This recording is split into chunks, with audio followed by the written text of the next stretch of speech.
wabarakatuh. Waalaikumsalam warahmatullahi wabarakatuh. Apa kabar anak-anakku semua? Alhamdulillah. Luar biasa. Tetap semangat terus belajar. Allahu Akbar. Ya, bagus. Tangan ke atas menggapai bintang, tangan ke samping mulia datang, tangan ke depan ikan berkembang, jangan hati siap berdoa. Putar sama diputar. Proses perkembangan manusia, Pak. Mulai dari kecil Proses hingga dewasa perkembangan sampai manusia. tua. Semua anak-anakku adalah anak-anak yang hebat. Ayo kita kasih tepuk hebat. Bagaimana coba? Tok tok tok, hebat hebat. Hebat hebat. Hebat. Coba sebuah gambar perkembangan manusia kayak semacam kita. Itu dari kecil tumbuh agak besar. Yang awal mulanya hanya bisa menangis, ya kan? Habis itu bisa merangkak, kemudian bisa berdiri, bisa berlari, dan lain sebagainya, sampai saat ini. Ya kan? Kayak adik-adik ini, pertumbuhannya pertama dari kecil, dari kelas 1 sampai saat ini kelas 4. Ya. Ini adalah gambar perkembangan manusia. Atau dewasa secara bahasa maupun secara istilah. Jadi secara bahasa balik berarti sampai. Menurut istilah balik adalah kedewasaan bagi seorang muslim baik laki-laki dan perempuan. Oke. Nah, sekarang kita akan membahas pokok bahasan tersebut tentang tanda-tanda usia balik menurut ilmu fikih dan ilmu biologi. Nah, sekarang coba ada yang sudah tahu apa itu fikih? Ilmu yang mempelajari tentang hukum Islam, Pak. Oh iya, bagus, hebat. Jadi ilmu fikih itu adalah ilmu yang mempelajari tentang hukum Islam. Ya. Fikih juga membahas tentang aturan-aturan ibadah, baik yang berhubungan dengan Allah Subhanahu wa taala, hablum minallah, atau berhubungan dengan sesama manusia, hablum minan nas, ya. Itu ilmu fikih, dan di antara bahasannya adalah tanda-tanda usia balik ataupun dewasa. Oke. Sebelum kita melanjutkan pembahasan kita, terlebih dahulu Pak Guru akan jelaskan tujuan pembelajaran pada pembahasan kali ini. Yang pertama, kita dapat menyebutkan tanda-tanda usia balik atau kedewasaan menurut ilmu fikih dengan benar. Kemudian yang kedua, menyebutkan tanda-tanda usia balik atau kedewasaan menurut ilmu biologi, ya. Jadi ada dua tujuan pembelajaran pada pertemuan kali ini. Yang pertama adalah menyebutkan tanda-tanda usia balik ataupun kedewasaan menurut ilmu fikih dan ilmu biologi. Tadi sudah ada yang menyampaikan tanda-tanda ataupun perbedaan antara laki-laki dan perempuan. Itu salah satu pokok pembahasan nanti yang kita akan bahas. Oke, sekarang kita masuk coba ini. Kita perhatikan tanda-tanda balik menurut ilmu fikih dan ilmu biologi. Ayo coba. Nak Dwi coba bisa baca itu, Nak Dwi? Bisa, Pak. Coba dibaca dulu tanda-tanda balik. Tanda balik menurut ilmu fikih dan ilmu biologi. 1. Mimpi basah biasanya terjadi pada anak laki-laki umur 9 tahun. atau lebih. Ya. Mimpi basah ini juga tidak menutup kemungkinan terjadi pada anak perempuan. Ya, itu. Jadi tanda-tanda balik menurut ilmu fikih yang pertama adalah mimpi basah. Ada yang sudah pernah mimpi basah ini? Belum. Pak. Belum. Nah, Amron sama Nak Halik bagaimana? Sudah pernah mimpi basah? Pernah Pak, tapi Pak banyak sekali. Ngompol itu Pak, ngompol Pak. Itu ngompol namanya kalau itu. Kan Saya mimpi malah basah juga Pak. basah Pak, tapi disiram karena telat bangun Pak, jadi basah. Wah, itu beda lagi ceritanya. Karena bangkong ya, makanya disiram. Iya. Basah jadinya. Mm-mm. Jadi mimpi basah itu biasa terjadi pada anak laki-laki dan tidak menutup kemungkinan juga terjadi pada anak perempuan. Nah, coba tahukah kalian apa nama air yang keluar pada saat mimpi basah? Tidak tahu Pak. Tidak tahu? Ya, kencingnya Pak Amron tadi Pak. Iya, kalau itu bukan air, kalau air seni itu bukan mimpi basah, namanya ngompol. Tapi yang keluar pada saat mimpi basah, dikatakan mimpi basah itu adalah air mani ataupun air sperma. Ya. Nah, buat adik-adik semua, anak-anakku semua, ketika kita pertama kali akan mengalami, kalau adik-adik belum mengalami mimpi basah, nanti silakan berkomunikasi pada orang tuanya, jangan kaget ataupun mempengaruhi pikiran kita, takut dan lain sebagainya. Itu tidak boleh. Konsultasi sama orang tuanya. Ya. Kalau laki-laki berarti berkomunikasi kepada ayah. Iya. Ayahnya ataupun bapaknya. Nah, kemudian tanda-tanda balik menurut ilmu fikih dan biologi yang kedua adalah ini, keluar darah haid atau menstruasi bagi anak perempuan. Nah, ini anak-anak perempuan semua sudah pernah haid atau belum ini? Belum Pak. Nah, kemudian tanda-tanda balik menurut ilmu fikih yang selanjutnya adalah berumur 15 tahun. Nah, ini menurut perhitungan kalender Hijriah ataupun berdasarkan syariat Islam. Jadi, pengertian di sini setiap anak yang sudah berumur 15 tahun, walaupun dia belum haid, tetap dia dikatakan sudah balik. Ya, oke. Kemudian kita pelajari itu tadi menurut ilmu fikih dan ilmu biologi dari segi keilmuan. Sekarang dari segi fisik, ya kita perhatikan. Coba Nak Laili coba dibaca lagi. Oh iya, siap Pak. Tanda-tanda balik atau dewasa dari segi fisik. 1. Laki-laki. Memiliki tanda-tandanya seperti contoh yang pertama, bentuk tubuh berubah.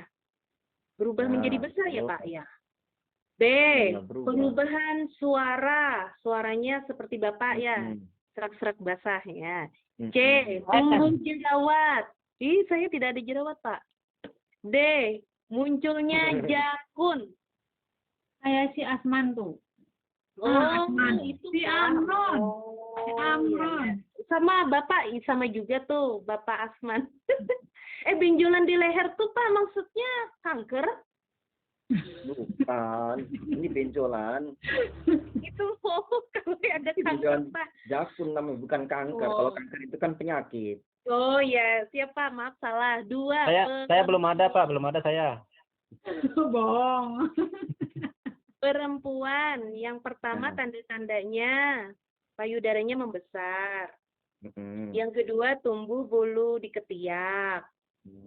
Setelah itu tumbuh bulu di kemaluan, gitu Pak. Jika kita berhadas besar, itu ada larangan-larangan nanti. Tidak boleh kita melaksanakan sesuatu sebelum dalam keadaan bersih ataupun suci. Jadi sebelum suci, cara kita mensucikannya adalah dengan cara Mandi. Mandi. Iya, mandi besar ataupun mandi wajib. Nah, itu kalau kita sedang berhadas besar. Ya. Bagaimana tata cara mandi besar? Yang pertama, apa? Niat. Niat Ya. mandi. Niatnya Mandi apa, Pak? besar. Ada yang sudah tahu niatnya mandi? Belum. Belum, Pak, belum. Belum, ya, karena belum pernah berhadas ya, makanya belum Iya, tahu. Pak. Iya. Tapi Pak Guru akan ajarkan ya bagaimana tata caranya ataupun niatnya mandi besar supaya nanti ketika ada berhadas bisa melaksanakan mandi besar dengan niat yang benar. Niatnya Bismillahirrahmanirrahim. Nawaitu ghusla li raf'il hadatsil akbari fardholillahi ta'ala. Itu niatnya. Kemudian yang kedua adalah mencuci kedua telapak tangan, ya. Berapa kali? 3 kali. 3 kali. Ya, mencuci kedua telapak tangan 3 kali. Kemudian yang ketiga mencuci alat kelamin ataupun kemaluan dengan tangan Kiri. Jangan mencuci dengan tangan kanan, ya. Tangan kanan Ya. itu untuk hal yang Makan. baik, makan dan lain sebagainya. Nggak boleh untuk cebok. Kemudian yang keempat adalah membersihkan Tangan kiri dengan sabun ataupun sejenisnya. Boleh pakai sabun macam sabun ya. Banyak model-model sabun dan jenis sabun. Kemudian yang kelima berwudu dengan sempurna. sempurna, ya. Jangan cuma cuci muka, cuci kaki, ya. Berwudunya dengan sempurna. Kemudian yang keenam, menyela-nyela rambut kepala dengan air atau menyiram kepala dengan air sebanyak 3 kali hingga ke pangkal rambut. Ya. Kemudian yang ketujuh, menuangkan air ke seluruh anggota badan. Dan yang terakhir adalah membasuh Kaki. ya. Jadi itu tata cara mandi besar. Nanti kita Praktek, Pak, praktek, Pak. praktek Di sungai, Pak, bagaimana di sungai. prakteknya? Di sungai. Oke, jadi niat mandi itu dilakukan dalam hati pada awal basuh anggota badan. Itu tata cara mandi besar ataupun mandi wajib. Oke, berikutnya larangan. Nah, Pak Guru tadi sampaikan, ketika kita berhadas itu nggak boleh, ya. Ada larangan-larangan yang tidak boleh kita kerjakan ketika kita berhadas besar. Yang pertama, dilarang sholat, ya kan? Itu kalau kita berhadas besar nggak boleh kita melaksanakan ibadah sholat karena kita mempunyai hadas besar. Kemudian sujud tilawah dan sujud syukur itu nggak boleh ketika kita berhadas besar. Kemudian yang kedua, membaca, menyentuh dan membawa Al-Qur'an. Nah, itu tidak dibolehkan ketika kita berhadas besar. Kemudian yang ketiga adalah larangannya adalah dilarang tawaf, ya. Kemudian yang keempat, berdiam di masjid. Di masjid itu nggak boleh ketika kita berhadas besar. Ya, coba dari pertanyaan ini siapa yang sudah tahu? Jawabannya mungkin ada yang sudah tahu. Yang pertama apa itu? Buatlah kesimpulan tentang pengertian mimpi basah. Coba ayo. Siapa yang sudah tahu? Malam-malam bermimpi. Sampai. Malam-malam bermimpi. Terus siapa lagi? Apa ya? Mimpi apa ini? Kondisi Mimpi apa itu? Bukan mimpi laki-laki. dikejar setan, ya, bukan? Mimpi apa itu, Pak? Mimpi dipeluk kan? Berenang. Berenang. Ya, mimpi melakukan sesuatu ataupun hal semacam seksual gitu, ya kan? Yang bersifat seksual yang mengakibatkan keluarnya cairan itu tadi. Itu namanya mimpi. Kayak agak sensitif ya, Pak, ya kita. Iya. Gitu. Kemudian nomor 2, coba buatlah kesimpulan tentang pengertian haid. Haid itu Keluarganya darah, Ya. Pak, dari rahim seorang perempuan. Warnanya Ya, merah. Keluar. Hebat Nalaili. Coba kita kasih tepuk hebat dulu Nalaili. Semuanya Pak, Semuanya, semuanya. ayo coba. Tek tek tek hebat hebat. Tep, tep, tep. Semuanya Hebat. hebat. Hebat, euy. Hebat, euy. Kemudian coba yang ketiga, carilah tanda-tanda puber ataupun balik bagi anak laki-laki. Coba tandanya apa coba? Nah, tumbuh jerawat, Pak. Tumbuh jerawat. Jerawat, terus apa lagi? Tumbuh tadi yang di sini Pak, di bawah leher tadi. Tumbuh di benjolan. Gondok Pak, gondok tumbuh gondok Pak, mau gondok. Gondok. Hasilnya jakun. Ya, jakun, bukan gondok Jakun. ya. Oh iya Pak, jakun, jakun. Tumbuh jenggot Pak, Ya, jenggot. tumbuh jenggot. Jenggot. Tumis, ya kan? Ya. Suaranya Itu, Pak besar, suaranya. Suaranya udah Ya. besar. Suaranya besar. Nggak nyaring lagi Pak, nggak nyaring lagi suaranya. Itu. Terus apa lagi tanda-tandanya? Ada yang tahu? Nah, sekarang coba kita buka kesimpulan daripada pertanyaan-pertanyaan tadi. Jadi mimpi basah adalah mimpi yang berisi kegiatan seksual dan menyebabkan keluarnya air mani. Kemudian haid adalah darah yang keluar dari rahim perempuan setelah usia balik dengan cara yang normal pada waktu tertentu tanpa ada sebab-sebab tertentu. Kemudian tanda-tanda kedewasaan pada laki-laki, bentuk tubuh berubah, perubahan suara, tumbuh jerawat, tumbuh muncul jakun, dan sebagainya. Kemudian tanda kedewasaan pada anak perempuan itu membesar, tumbuh bulu ketiak, tumbuh bulu semuanya. Nah, oke. Itu pokok pembahasan pada pertemuan kali ini ya. Diingat-ingat. Di pokok pembahasan pada pagi hari ini adalah mengenal tanda-tanda usia balik ya. Oke. Sebelum kita mengakhiri sebagai warga negara yang cinta akan tanah air, kita menyanyikan lagu dulu, lagu-lagu nasional ya. Ada yang sudah hafal Garuda Pancasila? Apa Pak? Apa? Ya, kalau sudah hafal kita nyanyi bersama ya. Ya. Ya, kita menyanyi bersama-sama. Oke.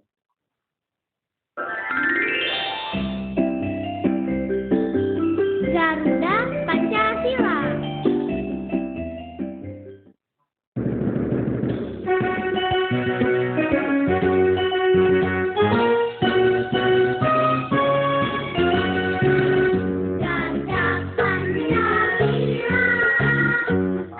Aku akan dukungmu.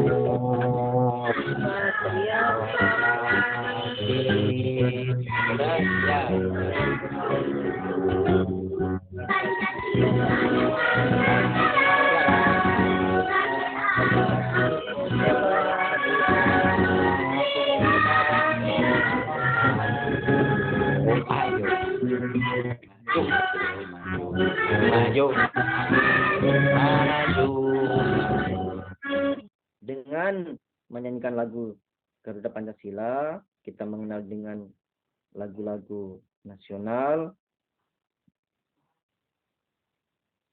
Itu tadi pertemuan kali ini. Dan kita akan bertemu di subtema berikutnya ya, pelajaran berikutnya tentang kewajiban setelah kita balik ya. Jangan lupa di rumah belajar. Ya Pak. Tutup. Coba tolong ketua kelas menutup pelajaran dengan berdoa. Jadi itu pembahasan Pak Guru kali ini. Kita bertemu pada pembahasan berikutnya dengan subtema yang berbeda. Jangan lupa jaga kesehatan ya anak-anak. Jangan suka bermain di rumah, banyak istirahat dan jangan lupa belajar. Ya Pak. Pak Guru akhiri dengan ucapan wassalamualaikum warahmatullahi wabarakatuh.